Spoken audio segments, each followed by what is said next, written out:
Olá, tudo bem? Sejam todos bem-vindos para mais uma aula transmitida aqui pela Rede CETEPS para vocês. Meu nome é Matheus Davanço e hoje daremos continuidade à matéria de Introdução ao Direito Civil. Iremos falar exatamente a respeito dos contratos.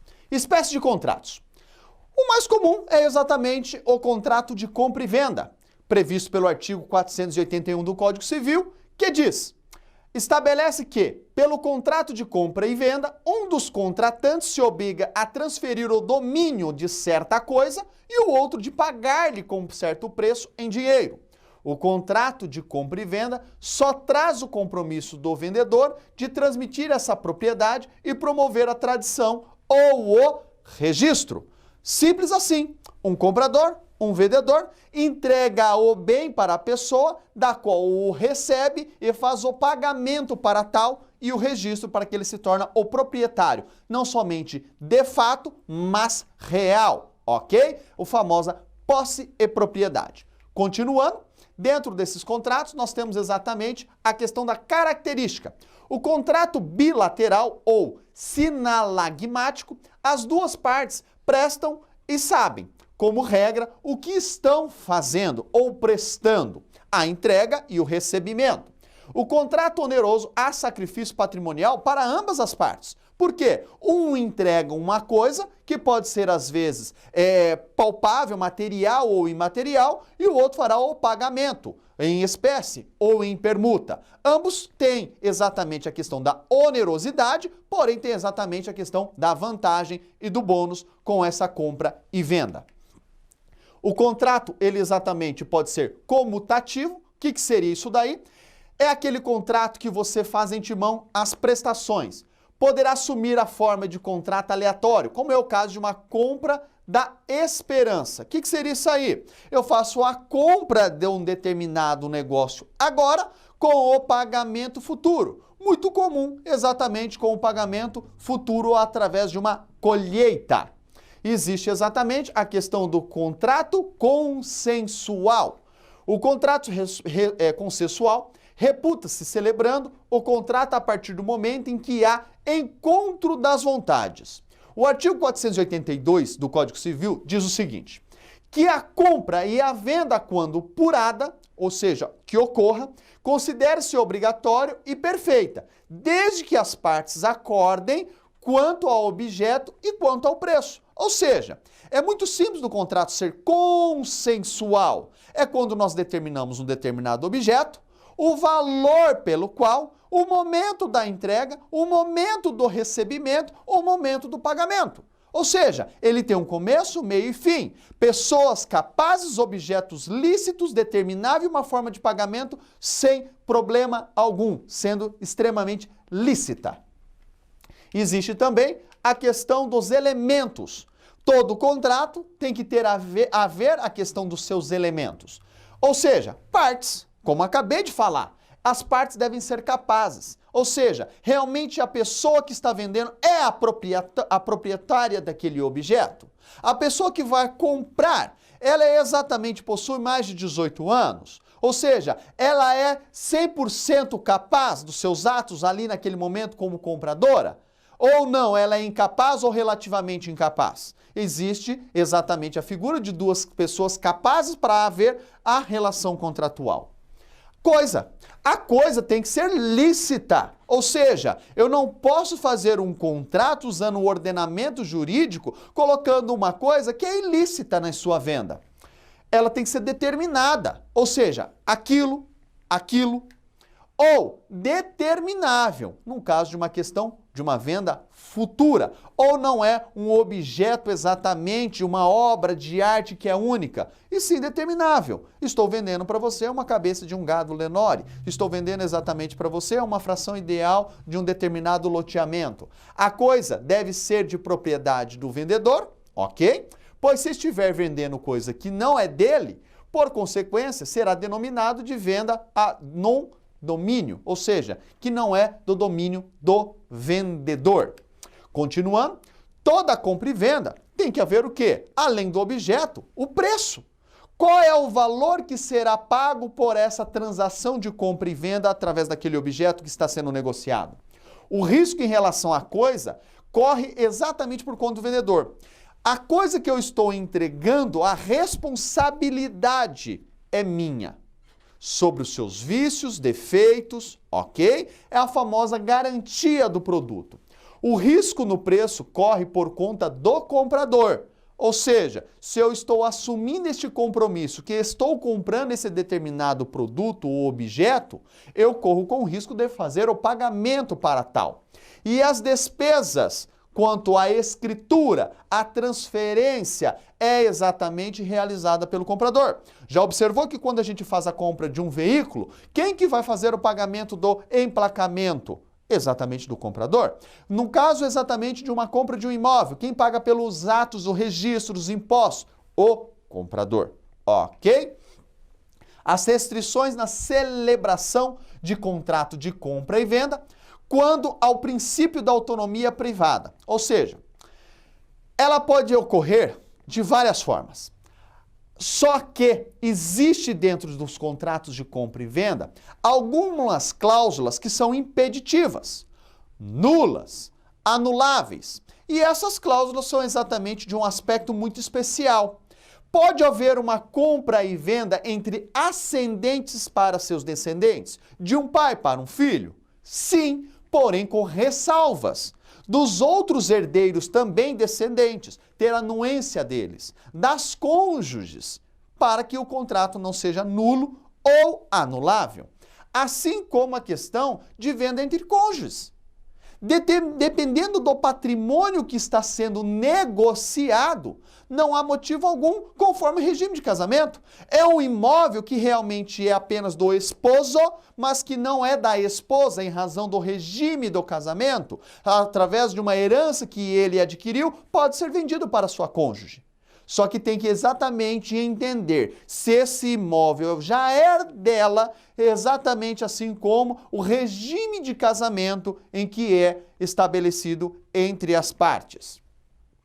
Venda de bens sob administração, ou seja, se é um imóvel que está exatamente sob a minha administração, e indo até um pouco além, da qual existe uma administração ou comunitária ou conjunta, ou da qual não sou proprietário, apenas sou um procurador, existe exatamente a questão do artigo 479, que tem exatamente a sua peculiaridade para entender se pode ser vendido ou se eu poderei ter o poder para assinar a venda deste imóvel que está sob a administração desta pessoa. Venda de bens em condomínio, como o próprio nome diz, é um imóvel, ou é um instrumento, ou é um objeto que existe vários proprietários. Ou seja, eu precisaria da assinatura, da autorização, da outorga de todos, ou dependendo exatamente do regime, até mesmo recaindo para suas cônjuges, para a venda. Não é um objeto simples de compra e venda. Então, exatamente aqui, existem essas restrições que tem que tomar muito cuidado conforme o contrato de compra e venda. Existem as cláusulas especiais ainda, que são raras de acontecer, mas que pode ser inserida dentro de um contrato de compra e venda. Vejamos. Contrato de retrovenda. O contrato de retrovenda é quando eu realizo a venda de um objeto, ok? Na verdade, no retrovenda é exclusivamente de um bem imóvel, ou seja, é aquele imóvel em que eu realizo a venda, porém eu determino um prazo para que eu possa efetuar a compra dele de volta. Ou seja, é raro ver essa cláusula em um contrato. Em outras palavras, seria exatamente quando eu faço a venda de um bem. Só que eu já coloco que num determinado período eu efetuarei a compra de volta pelo mesmo valor. Só que dependendo eu tenho que fazer ainda um reembolso das despesas que esse antigo comprador teve, exceto eu não preciso reembolsar das estruturas, ou seja, aquela benfeitoria estrutural, ok? Cláusula de preempção, ou conhecido como preferência. No caso de um comprador, ele obtém a compra daquele imóvel, só que ele vai colocar que, numa possível venda, eu vou colocar a preferência para o antigo proprietário. Então eu acabei de comprar um carro ou uma casa, neste caso específico pode ser para bens móveis e imóveis, diferente do retrovenda que é apenas para imóvel, que eu coloco um prazo de 180 dias para a venda de um bem imóvel e de um prazo máximo de 2 anos para o imóvel. Então, vamos lá? O que seria isso? Eu vendo a casa para uma pessoa, ok? Só que quando essa pessoa for vender num prazo de 2 anos, no máximo, ela tem que me dar o direito de preferência para a compra. Eu não sou obrigado a comprar, mas o direito tem que ser prevalecido, que primeiro passa pela minha vontade de comprar ou não. Cláusula de venda sobre documentos. Isso daí, para a gente poder compreender de uma forma mais simples, é exatamente uma fazenda. Faz a colheita de sua soja, não tem como ela absorver toda esta colheita. Então ela faz o quê? O transporte para uma bungue da vida, o transporte para um silo, para uma cooperativa, e aí fica armazenado lá sobre o poder dessa cooperativa. Porém, quando eu faço a venda de determinadas sacas de soja, de milho, eu dou um documento. Ela vai até lá e faz a retirada deste produto. Cláusula de venda sobre documento. Continuando, da troca ou permuta. Troca ou permuta é conceituada como sendo um contrato através do qual as partes se obrigam a dar uma coisa para receber outra. Ou seja, é exatamente quando eu faço a venda de uma casa e recebo exatamente a questão de um terreno, com uma metragem maior, que quando você vai ver, o valor que você queria na casa era de 200 mil e do terreno é 200 mil, foi feita exatamente uma permuta. Não teve o desembolso exatamente em espécie ou complemento pela coisa que está sendo comprada. Não existe essa troca de valores a mais, apenas a troca de valores fazendo a sua substituição. Da doação, nós já falamos em outras aulas, que é exatamente um contrato muito benéfico para uma pessoa. Ele tem um ônus para uma única e um bônus para uma única. Não tem essa transação de pagamento. A venda entre um comprador para um vendedor, onde entrega um bem através de um pagamento.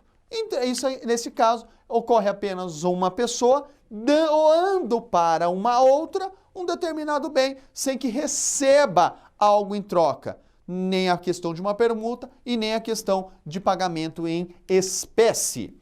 Dos empréstimos, comodato ou mútuo.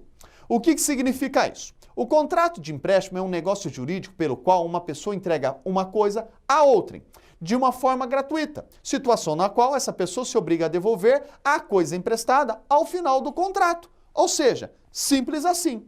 Se esta coisa for consumível, essa coisa deverá ser restituída. Se não é um bem durável, devolvo. Se ela é exatamente a questão de consumo, eu vou o quê? Restituir por uma mesma espécie, ok?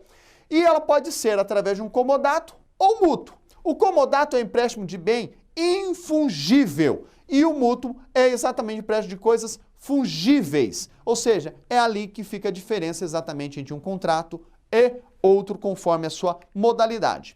E por fim, a questão da fiança. A fiança é um contrato pelo qual o fiador garante que vai satisfazer ao credor, ou seja, uma terceira pessoa, uma obrigação que é assumida pelo devedor.